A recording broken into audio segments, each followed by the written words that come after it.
Here's a brief but annoying message to let you know that you could have first heard this episode 9 months ago if you were a subscriber to our Iron Filing Society Patreon offering. For the price of a pint and a St Clement's each month, you can get up to 4 episodes a week, 9 months before the rest of the world gets them. Early access to regular episodes, lots of other marvellous benefits, and there's absolutely no adverts or brief but annoying messages like this that will get right on your ticks. Find out more and subscribe now at tftimemachine.com/ironfilings. Here we go, here we go, here we go, here we go, this is it! This is Top Flight Time Machine. I am Andy Hotbody Dawson. Pow, pow, pow. I'm Sam Nifty Delaney. So what? Welcome along to the Melchester Odyssey. I have in my right hand the 30th of June 1984 issue of Roy of the Rovers. It was 22 pence, if that's the kind of thing you could afford back then. And I'm looking at the front cover, and it says Newcastle United star in sign, please. 1984. So I don't know if you want to have a guess at that. Newcastle United star. Chris Waddle. Chris Waddle. I'm going to say incorrect. David, was it someone called McNair? David McNair or something? A sort of balding... David McCready? Yeah. I think it was. Was he a balding tubby man who looked like 50? Yes, he was. Looked like a 50-year-old minicab driver. Yeah. But played in like central midfield for Newcastle in the 80s. It did. Very standout-ish, but it's not him either. Okay. I'll tell you it was. It's a very young Peter Beardsley. Do you know what? He looks quite handsome in that photo. Honestly. I'm serious. I'm going to hold it closer up. Look at his jaw. Do you know who he reminds me of? The fella. Oh, he's like really famous. He's the actor from LA, from what's it called? LA Story or what have you. Oh, what's his name? No, he looks a bit like the American talk show host. What's he called? Oh, yeah. With a big jaw. Who used to battle with David Letterman. How can I not remember his name? Fuck's sake, I'm getting really bad at remembering stuff. This is only going to get worse. Jay Leno. Yeah, Jay and Leno, who I think he looks like is Ryan Gosling. Ryan Gosling? Yeah. No, I don't think I've held it up close enough to the camera. He's got to be honest. He's got a dreamy stare with really dreamy blue eyes, and like Ryan Gosling, he's got a sort of quite a big jaw, slightly jutted. I think Peter Beardsley and Ryan Gosling, a young Peter Beardsley, it's very much like Ryan Gosling. Well, okay. I mean, Peter Beardsley's probably a subject for other podcasts to talk about. Yeah, that's true. Let's not get too into it here. So there he is, Peter Beardsley, set the spread, having a nice good stare out from the pages of Roy of the Rovers. So front page, astonishing developments here. The season's ended, and this is kind of when all the fun happens. Yeah, Roy of the Rovers. Best bits. Yeah, I'll just read out what it says, where we're up to. Whilst playing in a six-a-side tournament for Melchester Rovers, Roy Race became convinced that for some reason Carford City's brilliant midfield player Carl Hunt, nickname the Cunt, could no longer produce his best form at Melchester Stadium. Oh, this is at the stadium. I thought this is in his house. Okay. That's all right, though. That's okay. It's still good. At Melchester Stadium, Roy was about to explain his theory to Blackie Gray. I'm about to explain a theory to you. Okay, Blackie. I love it when you do your theories, Roy. I love it when you theorise. Do you remember when you did that theory about the moon and how it had been constructed by the Chinese? I still stand by it, Blackie. That theory you've got about how the Earth's actually flat and that the edges is in the middle of the rainforest where no one can go. Some call it theorising. Others call it a ruthless attachment to facts and science. Idiots call it alternate truths. I am simply waiting for some sort of interconnected network of the global computer system to emerge, which will allow me to post videos in which I can reach millions of fans across the world with some of these theories and truths. Until that time... I have an atmosphere, Roy, I really do. And until that day, perhaps I will invent such a thing. If I do, I will call it the World Wide Net. I've got it all planned out. But if it doesn't happen, then I'll have to be content with simply showing it to you on VHS in this screening room. Occasionally having clandestine meetings in back rooms of pubs with like-minded individuals who are prepared to pay for the experience. Roy was about to explain his theory to Blackie Grey with a video film. It says he has a video film, and he's holding in his hand a VHS cassette. Roy is in the same casual light blue jacket, blues-on jacket almost, that he was wearing last time around. And they emerged from the where were they emerging from? Wasn't it a six-a-side tournament, wasn't it? The soccer sixes they were at. That fucking ended quickly. Or maybe there's going to be more of that, I don't know.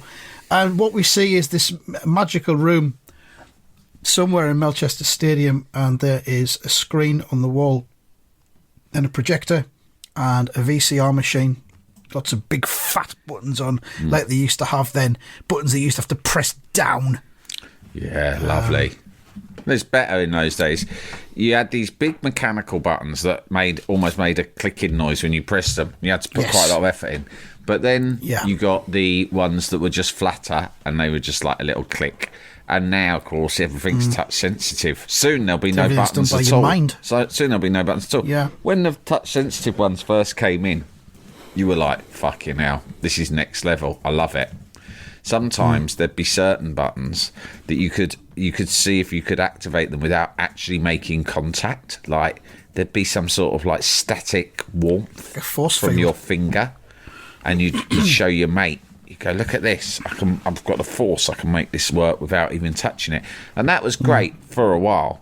But now here we are in 2023, and all we really want is big mechanical buttons. We want come back. Button. We want to feel something. Touchscreen technology has left us feeling absolutely jaded and empty. It's enough. It's enough to make you forget you're a human being, Andy. Do you know what I mean? Because everything just happens. So sleepwalking through life. Well, it's like power steering. When I drive in my car, I don't feel like a human. Do you? Steer with your little finger. Where's the fun in that? Do you remember when you used to like have to turn? Say you were doing like you were reversing, but in a like, well, say you were reverse parking, you'd be using both your arms, really like you'd have to be strong. Like Lee Marvin did in the Anderson incident in that famous scene. In his Cadillac. In his Cadillac, and he'd park in reverse. They say it's one of the best reverse parking scenes in cinema history, that, don't they? Because that taxi driver gave him a round of applause when he did it at the end. Yeah, and he across the road. And he just gives a wink and then flips him a dime. Yeah. But it's on a bit of string, and then he pulls it back into his that's top cut. Great acting. I saw the clip shared by that bloke. I can't remember his name. The one who shares all the classic movie clips. Oh, the one who nicks them off other people and then puts them up himself. Yeah, he's always arguing with people. Michael Warburton. There's always like... He's even nicked his name off the fucking loaf of bread. There's always loads of arguments involving him about who shared the clip. Who shared the clip first. It's really insane. It's never him, though. That's where we are. It's never him. I shared that film. Well, I don't care. I'm sharing it now. Guys, you're all adults. That's what sharing's all about. Yeah. But anyway, I saw him sharing it. Don't know who shared it first. The Anderson He incident. shared that reverse parking scene, and he said, "This is just cinematic parking. Simply doesn't get any better than this." Yeah. Lee Marvin in the Anderson incident, 1975. Yeah, please donate to my Ko-Fi account. I did. Buy me a Ko-Fi. I did. You bought me a Ko-Fi. I gave him a tenner for that. Why not? I Give really some enjoyed sugar it as well. I watched it a couple of sugars in it. I watched it 3 or 4 times. I was like, that's got to be worth 10 quid of anyone's money. And I also sent a postal order to the estate of Lee Marvin. So hopefully, I don't know, one of his grandchildren will buy themselves a drink. Did you wire it? Yeah. Well, I thought, why not? But what I don't know is whether or not they used a stunt double to do the parking, or whether Lee Marvin insisted on doing all his own parking. Maybe they did. Yeah, I don't know. Tom Cruise does all his own parking, yeah. doesn't he? Yeah, but that's what I'm saying. Like Lee Marvin in those days, like you had to, like, did you used to like having to use two hands and to feed the wheel, Andy? Did you like that? Feed it. No, I've never. Feed one wheel. I fucking fuck off. I fucking hate wheel feeders. But you don't see them anymore because you don't have to. Well, you had exactly. There was a time, mate, when you had no choice but to feed the wheel. No, you didn't have to. You could let it just do its thing. Okay, all right. Fucking You think wheel feeders? You think they're arseholes? I'll tell you a worse one. Yeah, I do. I'll tell you a worse one. Anyone who uses an open hand on the centre of the wheel whilst reversing and looking palm. over their shoulder, Yeah, a flat palm wheel Yeah. man. Yeah. Mate, you're not in a forklift truck, right? Yeah. And you're just using the advantage of power steering by doing that. You couldn't do that If with you no do style that, wheel. you're really... The feedable wheel. If you do that, you're a Clarkson fan. Yeah. And you've got pretty... The only you've use- got pretty the only use- toxic views on small boats. If you The only use reverse for a with one flat hand. palm. Yeah. The only use for a flat palm is to feed animals that they'd visit the farm. Yeah. Flat hand. We were going to do that, weren't we? We were going to go to a petting zoo and demonstrate correct flat hand hand. technique whilst we were on tour. Well, we'll try and feed Lewis Clare's pigs in a couple of weeks when we go there. Yeah. If we haven't already been by the time this episode It'll goes be out. like, don't feed those cunts with a flat palm. Don't feed them. You'll end up with Don't no feed them fucking at all. palm. Like my dad. He's got no palm on either hand. He's still got his hands, but they don't have palms. No palm. They gouged it out. He's got bone with fingers and thumbs attached. He's got no palm prints. They've had them off. They don't grow back. Nowadays, I just steer with like just a finger. I mean, I could almost blow on my steering wheel. Do you know what I mean? Yeah. It's like nothing. Yeah. So what I'm saying is all we have as human beings is our five senses, right? Which are, of course, sight, hearing, smelling, tasting, and your willy, right? And Your mum. did you say your bum or your mum? Your mum. Your mum as well. That's your other sense. And, that's what makes us humans. That's what separates us from the plants. But more and more technology is separating us from our senses, and nowhere is that more apparent than in the evolution of the button. I think if I went back to a feedable wheel, I would probably feed it just to get the full experience. Yeah, that's what I'm saying. Two hands on the wheel. Yeah. I don't know. Two hands on the Because they wheel. used to tell you to do that when you were learning. It was like, you have to feed the wheel. No, what And they'd I'm say like, is, no, they'd say, don't need to. Don't cross your arms. Don't Yeah, cross them. exactly. That's why they said Feed the feed the wheel. wheel. Well, whether you were feeding or you were crossing your arms, the point is that you had to use both hands and you had to use strength. Human strength. Driving was a man's game, back then. Because it took Well, a that's lot. why Lee Marvin was so good at it. Yeah, it took a lot of fucking strength to steer a car around in the days when we first passed our tests. But Mental strength as well as physical. Mental strength as well, because you'd have to always be. Do you miss pulling out the choke? I don't, to be honest. I used to have to do that on my first car. I just used to pull the My choke. Ford Fiesta I had. I had a shit car, a Citroen AX, the one where I found a bird in the engine that time. Yeah. And I got so used to the choke because in my mind, when I was a young driver, I just thought that the choke was like a magic button. Like, I didn't know what it does. I mean, I still don't. But I just thought all you have to do. Someone said all you have to do if the car's giving you any shit at all, pull the choke, and it sort of reboots the car. It goes back to factory settings, right? Well, no, don't pull the choke too much. You'll flood the engine. I know, flood the engine. But of course, me being me, What's that mean? Living out loud even from a young age. Choke, as soon as I heard it, I'd just get in the car before I'd even started. I'd go, choke it, start. Right, let's go. That makes it go faster. See this car? It can only go up to 70. It's a 1 litre engine. Unless, of course, I fucking pull the choke, and that's turbo drive, like in Star Wars. Turbo settings. You know when the Millennium Falcon goes into hyperdrive? That's what the choke does in my Citroen, mate. And it would be coughing and spluttering, and I'd just be pulling the choke non-stop to get it to where it was going. And yeah, in the end, it would flood. I didn't know what that was, but I'd have to go to the mechanic across the street and go, "Excuse me, I've flooded my engine again." He'd like roll his eyes.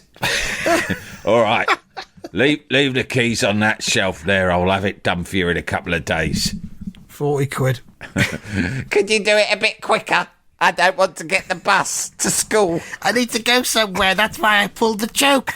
I was in a hurry. Listen, mate, it's not that I mind taking money off you, but a little word of advice.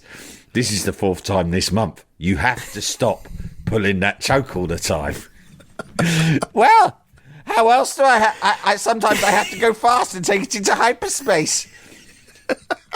What? Mate, you are... I don't know. Look, first of all, I don't know what that means. I don't know what you're talking about.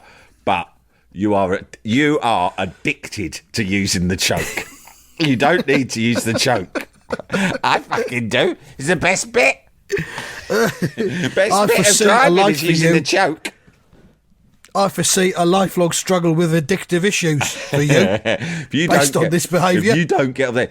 Of course not. I'm like, look, the most exciting thing about driving a car is pulling the choke. So why would I not do the most exciting part of it all the fucking time? All right? I'm wasting my life if not. Mate, you've got serious fucking issues. And you need to address them because it's the choke today, but tomorrow who knows what it could be. Look, don't worry about it. Here's your 40 quid. Just fix that choke and get this car ready. I've got a lecture in the morning I've got to be at, and I'll be fucked if I'm going to bus it. I got banned from one bus because I kept trying to lean into the driver's compartment to pull his choke. Speed up. Pull the choke. I haven't got a choke. Yes, you have. Look, there it is. Let me pull it for you. Sir, please sit down. Please sit down.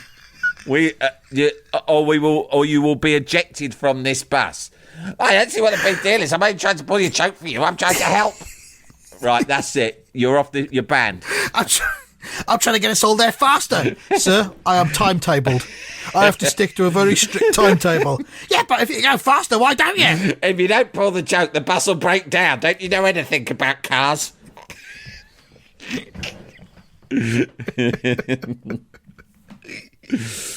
Junior Delaney. This bus, ladies and gents, this bus, due to some problems up ahead, this bus will have to remain at this stop for, well, I'm hoping just about 5 minutes. Pull the choke! Pull the choke! No, you don't. Oh, God, he's on the bus again. Fucking hell, I didn't see. If you pull it hard enough, it'll take off and you can fly over the issue. Fucking hell, that student's on the bus. No, mate. No, it's not to do with that. They've radioed through from the garage and they said I have to wait here. Well, pull the choke and we won't have to wait. Tell them that. And the choke. Jalapeño. Jalapeño. And then when you get older, it's the hazard light. Oh, the hazard light. Imagine having the hazard light on and using the choke at once. Then you can do anything you like. Hell. I'm going down the fucking street with hazards on. Choke, hazard, choke, hazard. Beep, beep. What are you doing, you maniac?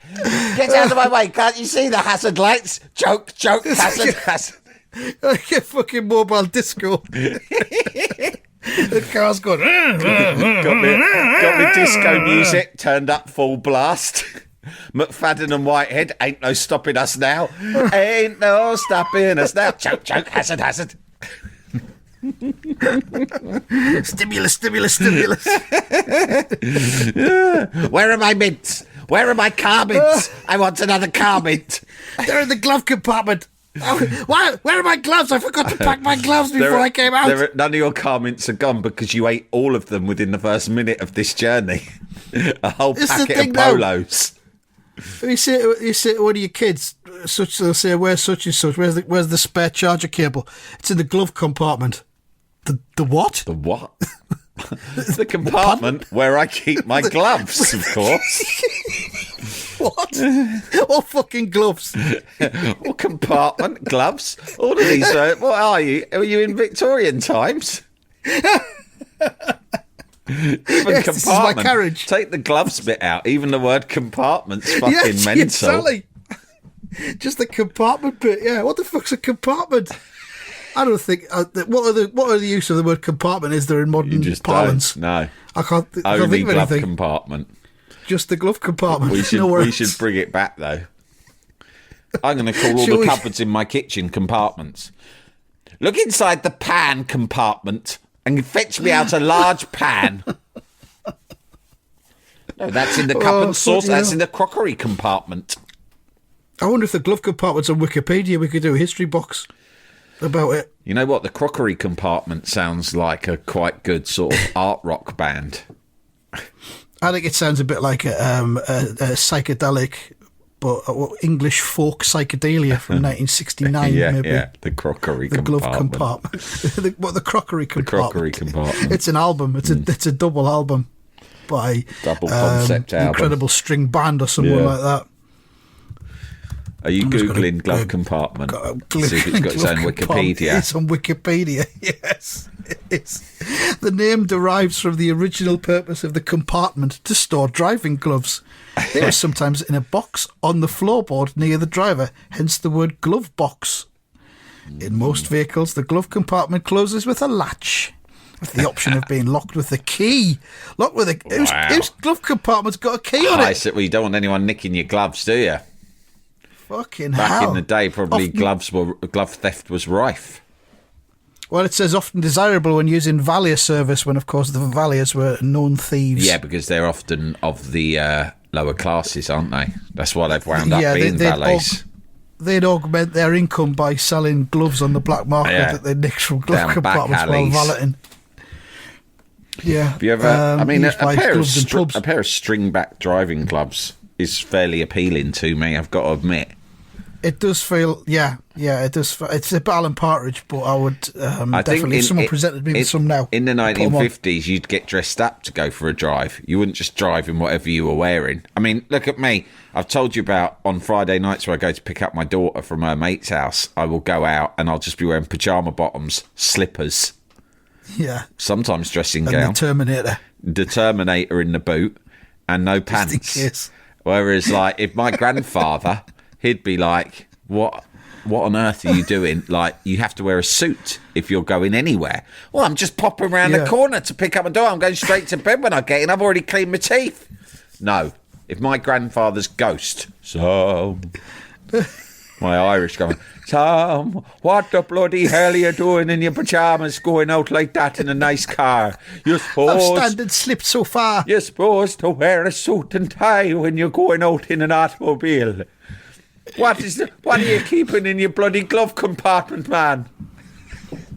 A cable for my mobile telephone, grandfather. What the bloody hell is What? that? Ah, you've blown me ghostly mind. Stop using But the of course chalk. Stop. Take your hazards off. You can't just have your hazards on the whole time, you know. That's just for Don't use the chalk emergencies. You don't use the chalk anymore. How do you get to go fast? Well, exactly. Of course, people used to dress up and wear driving gloves to go because driving was like a hobby. It was an activity. Yeah. Sunday, you'd go out for a drive. Yeah, Right, we I were like kids. that idea We- myself. My grandparents used to take us out for a drive on a Sunday, and we'd go up into the Durham countryside. Yeah. And we'd park up near the TV transmitter at a place called Pontop Pike. Oh, that's lovely. And we'd have a little Have a sandwich. picnic in the parking bay. Yeah, Yeah, I mean, get the collapsible table out. I like things like that. I mean, a collapsible table. My mate Jeff used to turn up everywhere with a collapsible picnic chair, and he'd just pull Yeah. up, like we were at West Ham, he'd just pull up right outside the pub, stick his hazards on, Yeah. get out of the Yeah. car, always looking really grumpy weirdly, open the boot, get out his collapsible chair, unfold it, and just sit there smoking a fag and just go. And only once he was sat and settled with his cigarette would he go, "All right, lads." And he go, "Do you want a drink? We'll be outside the pub." He go, "No, I don't want a drink. I'm fine. Just have a smoke." I'm just sitting there. Yeah. Fucking brilliant. Everywhere he went, he had a chair. That's the way to do it, isn't it? I it need to is. do that. I've got a couple of collapsible chairs upstairs. I need to get them in the back of the car. Did you ever Fuck. Did you ever get any further with renting a camper van? Because I'm thinking of doing that for the Isle of Wight this year. No, I still haven't done it. I was thinking of doing it kind of soon because There might be a summer's listener. If coming there's a and that. listener who rents out camper vans, and is willing to give us some for free and deliver them to our homes, then we're interested. We're tentatively Shows how to interested. use them. Yeah. Where do I keep my gloves? Yeah. What? Where's the choke? It hasn't got a choke. Well, I'm not interested then. This is a scam. Take it back. Take this free offer back. No, I don't know. I'm quite into the camper van idea, but then at the same time, I think increasingly the kind of people who take to the roads in camper vans could be arseholes. Maybe. I'm not sure. Maybe. But the Don't key know. is if Only you, one way to find the out, I key guess. is for you to try and fight that. That's why now more than ever. It's like when people go. I've recently met a man who That's a great opening to a sentence. I've recently met a man. Even though I've only met him a couple of times, I've started to badger him that I want him to be Prime Minister because I've been so taken with him. And he's got already a bit like, leave me alone, stop hassling me to become Prime Minister. I'm not interested in politics, right? You should do it. You should do it. And he goes, well, I'm not interested in going into politics. I said, why not? And he goes, well, politics, I mean, like, the standard of people in it is just so bad. And, like, the people are so awful across the board now. And it's just You can change that. And I go, well, that's the whole fucking point. I'm telling you to do it, you dickhead.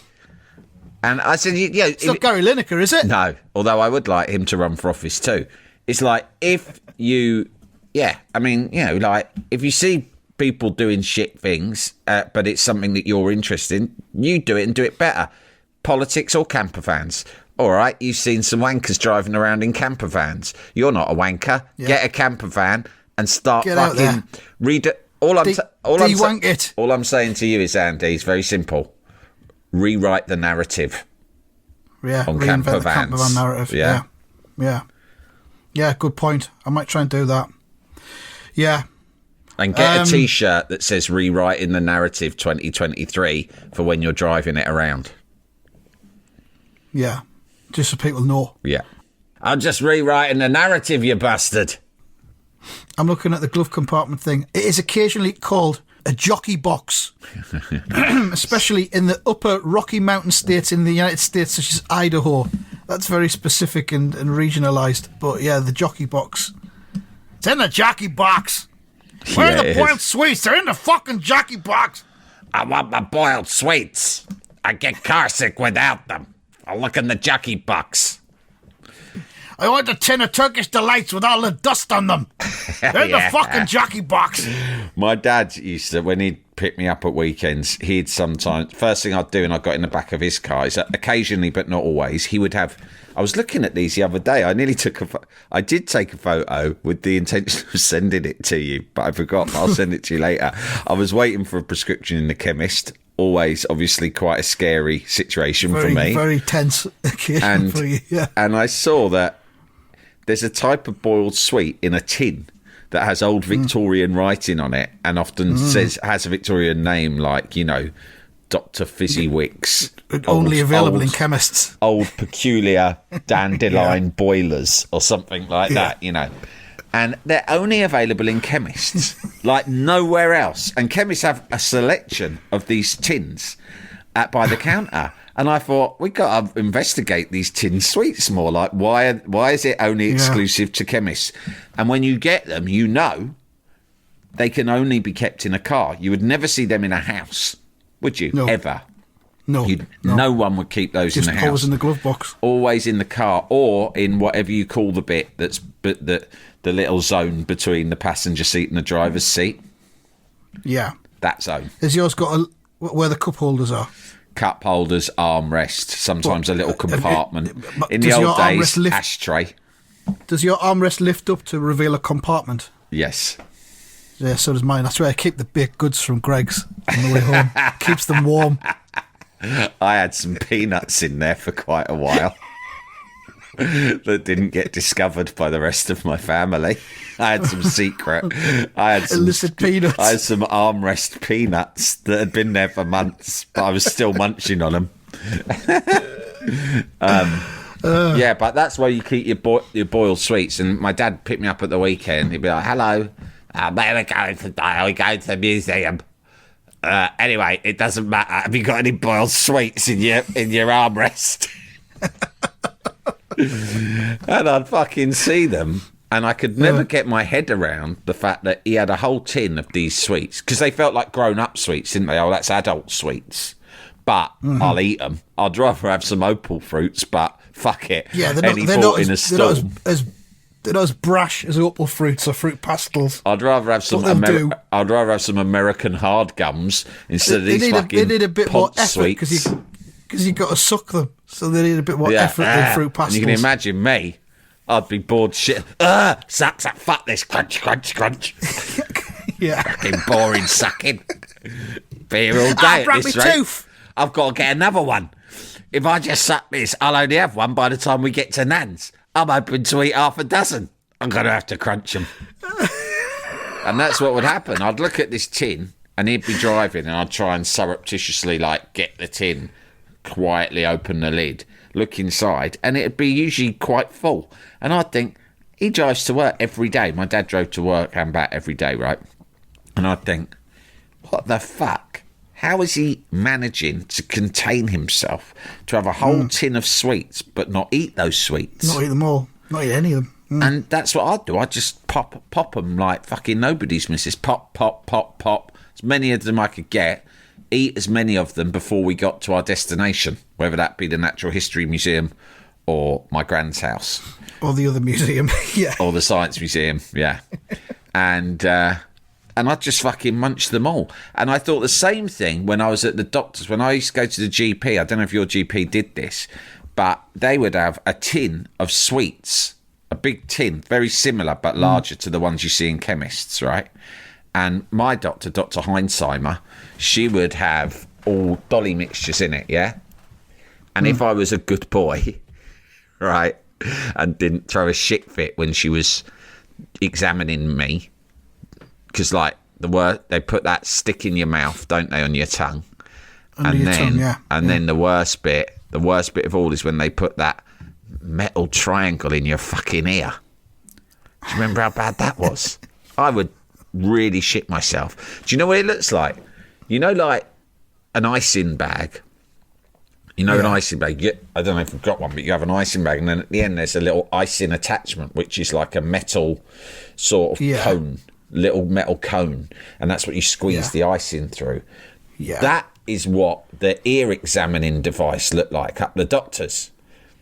And I would associate the two. They look exactly the same because it's a metal cone. I don't remember that. Cold metal cone. Look it up, and they'd stick it in your fucking ear, and it'd really hurt and be cold, and then they'd look through it, right? And I'd be like, "Are you looking at Are you examining my thoughts with your device?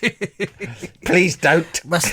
Must not do naughty thoughts. Yeah, especially when I started Can't stop doing naughty thoughts now. Especially when I started approaching adolescence. Please don't use your thought observation device on me today. I'd hate that. But if I was a good boy and didn't cry, she'd go, right, have a sweet. And she'd offer me this tin of jelly tots, and I'd try and get a couple out. And I'd also think, how can she have that tin of sweets on her fucking desk all day? And not just fucking munch them all herself. Just go through them all, yeah. I mean, even as an adult, I would still do that. Yeah, well, I got a desk in my bedroom at one point to do my homework on. And I was like, like when you start playing Office and you're thinking, right, I'm going to make this all lovely and tidy and organised. And I had my pens and all the rest of it. And then I thought, it would be nice if I had a little tin of sweets, because I've seen adults do that. I'll have a tin of sweets on my desk. And then sometimes when I'm studying... Maybe once every couple of days. I need a little break, or I need something to focus the mind. So I'm just going to open that tin, take out a boiled sweet, and have a little suck on it while I continue my homework. So I went to the shop, Hardin's, and I bought like a quarter of Army and Navy. Do you know those? I thought they were quite sophisticated. Yeah. They're nice. They're like aniseed. I was a fan of aniseed. And... I put them on my desk, and then it's like, right, time to get stuck into some homework. Let's have a look at this then. To Kill a Mockingbird, is it? Right, okay. Right, let's make some notes. Well, do you know what? I fancy a little Army and Navy. I'll just have one. Oh, fucking nice that. Munch, munch, munch. I'm just going to have one more. And my mum comes up fucking an hour later, is going, how you getting on with your homework? And I'm like in a sugar coma, just fucking collapsed on my chair with a tin just empty and no homework done at all. Oh, mate, You're fucking crystallised into a cocoon of sugar. Oh, I'm more aniseed than boy now. Write that down, the aniseed boy. Before Williams gets it. The aniseed boy. Yeah. So addictive tendencies would have been, pretty obvious from the day one, I suppose. So, look, we're not going to get any Melchester content done here, unfortunately. So yeah, which is a shame. 'Cause it's a really good episode of Roy. Yeah, we've had a lot of fun, and that's the main thing. So we'll try that again next time. Thank you very much for listening, and goodbye. Goodbye.